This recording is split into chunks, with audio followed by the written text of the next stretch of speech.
Hi friends, time for another Kidsville at Home. Today we have our friends from AbleVoices joining us to give us a photography lesson. First, we're going to talk a little bit about why did we pick a photography lesson. The Parthenon is having a photo hunt as part of the suffrage exhibit that's happening at the Parthenon right now. Here are the rules and some more details. Get out your camera and take a photo of all 5 sites connected to suffrage in Centennial Park.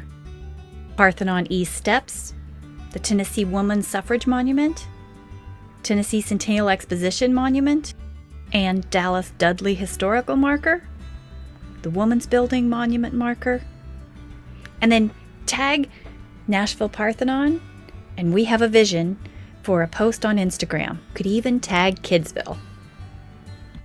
Thanks for sharing. So if you haven't already posted what your pictures are for the photo hunt, now's a good time to start. It ends soon. Today we get to have a photography lesson from our friends at AbleVoices. They're going to give you 3 basic tips on how to make good pictures and have fun doing it at the same time. Then after we watch our video, we'll come back and make something for a pretend camera out of things we find in our recycle bin. Now let's join AbleVoices and learn our 3 basic photo tips.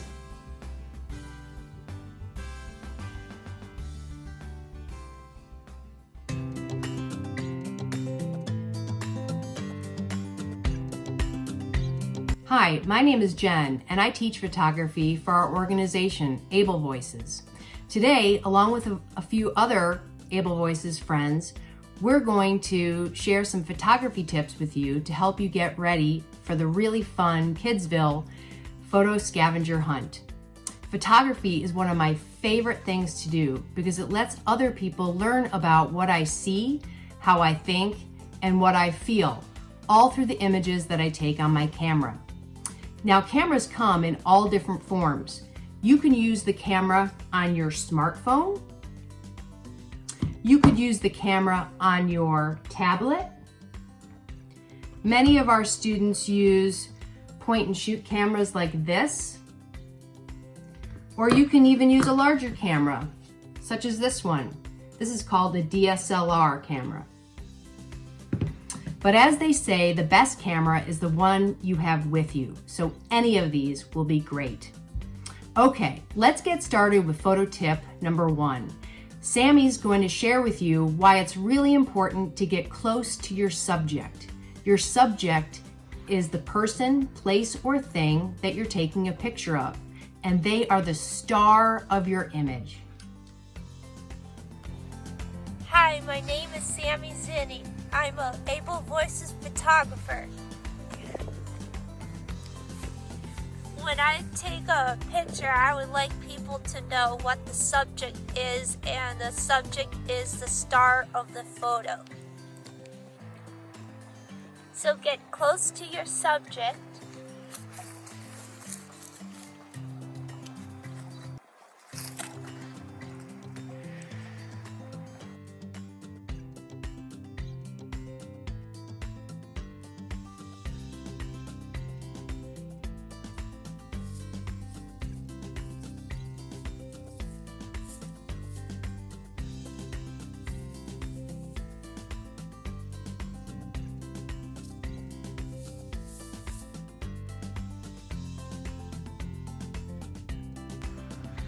You could zoom in your lens as well.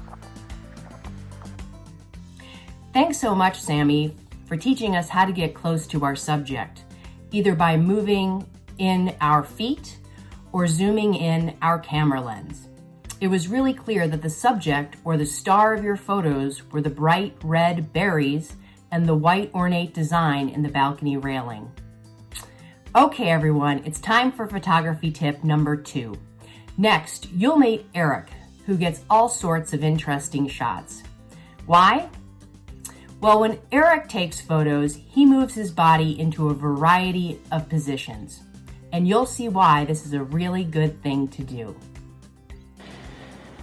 Okay, I'm Eric. I'm an AbleVoices photographer. I'm a photographer, move my body.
Thanks so much, Eric. You showed us some great ways to move our bodies to get photos from all different angles and perspectives. For the tree photo, you were lying on your back and looking up. For the old cellar photo, you laid down on your stomach and took a picture at ground level. And for the train tracks photo, you ran up the steep bridge to look down onto the tracks. Photography is great for our brains because it gets us thinking and deciding on what interesting subjects we should shoot. And it's also good for our bodies because it gets us up off the couch and moving. Okay, we're ready for photography tip number 3. Now that you know the subject is the star of our photo, let's think about another thing we can do to best capture the variety of subjects in our world. I have a question for you. What do most trees and skyscrapers have in common? Well, most of them are taller than they are wide. So for these subjects, try taking photos turning your camera the same way. Taller than it is wide. This is known as vertical orientation. Here's an example photo. Our AbleVoices Photography Club loves visiting Centennial Park and the Parthenon.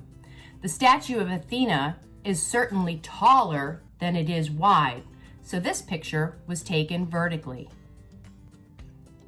For subjects that are short and wide from side to side, turn your camera the same way to match your subject. This is called horizontal orientation. So the camera is wide from side to side and it is short from top to bottom. Here's another photo of our photography club outside the Parthenon on the mosaic tile dragon bench. Our group and the bench are wider than we are tall. So these are our 3 photography tips for you today. 1, get close to your subject. 2, move your body to get pictures in a variety of angles and perspectives. And 3, decide if your subject should be taken either horizontally or vertically. And if you can't decide, try both. To become a better photographer, experiment and take lots of photos. Whether it's your family, your pet, your toys, or for the Kidsville photo scavenger hunt, photography is lots of fun.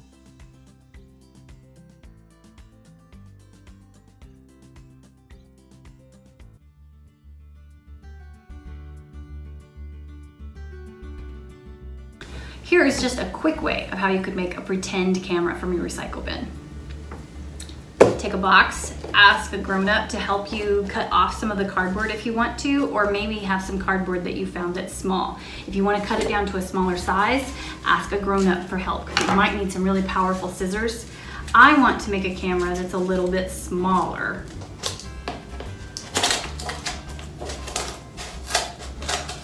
So I have this piece. Now, when I looked at a camera before, they all seem to have a little viewfinder, and even if you look at the AbleVoices logo or even the logo of what a camera looks like on your phone, the image that you push to say you want your phone to use the camera, they all have something round in the center. This is usually for a lens, and in fancier cameras, they even have it that you can move the lens so it can get bigger or wider. I think I want my camera to have a lens in the middle of it too. And in my recycle bin, I had a lot of cardboard tubes.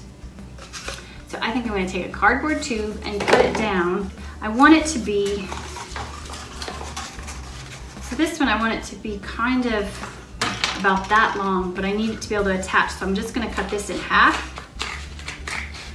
Again, grown-ups are nice to help with scissors when it's too tough and it might be dangerous for you. Okay, and then I'm gonna make some slits about 1 inch up around my toilet, my cardboard tube, and fold those out. And this I can decide if I want to use tape or glue to attach it to the front of my camera. Now I noticed in the camera also, remember I said I really liked that it had buttons. So I'm gonna make a plan that I want a button, but I also want to maybe make a little spot where I can see through. I could either use a hole punch or I could use a screwdriver to poke a hole. I'm gonna do that. Just gonna make it kind of bigger and wiggle it around. And then I can kind of see through it as I look through. You can make that bigger if you want. Kind of push it with my fingers. Right, now I really want a button still too. So I could use some cardboard if I wanted to, take some piece off of another piece of cardboard and wrap it around the top and push it. But I also kind of am interested in, my recycle bin had a bunch of lids. And if I have a lid that could go over that, I could make a slot right here and here and make it so it goes as a cap again. I think that will work. How big?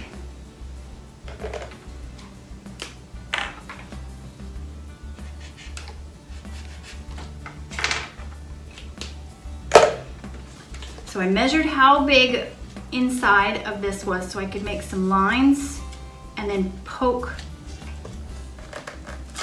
So I need to cut them on the outside of these lines. I'm gonna fit my cap right over it.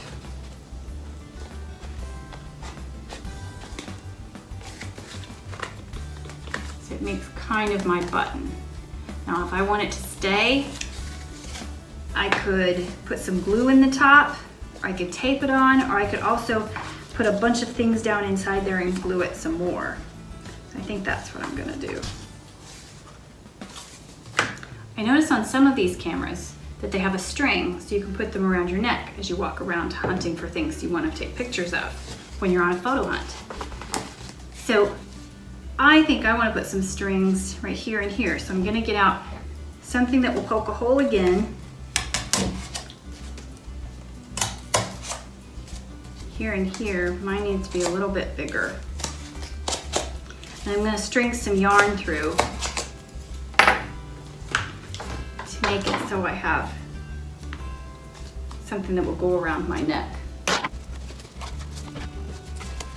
And I'll tie it off, either in one big loop or tie it off at the base of the camera. So now I'm ready to go on a pretend photo hunt and just think about ways that I would like to take pictures and things I could take pictures of.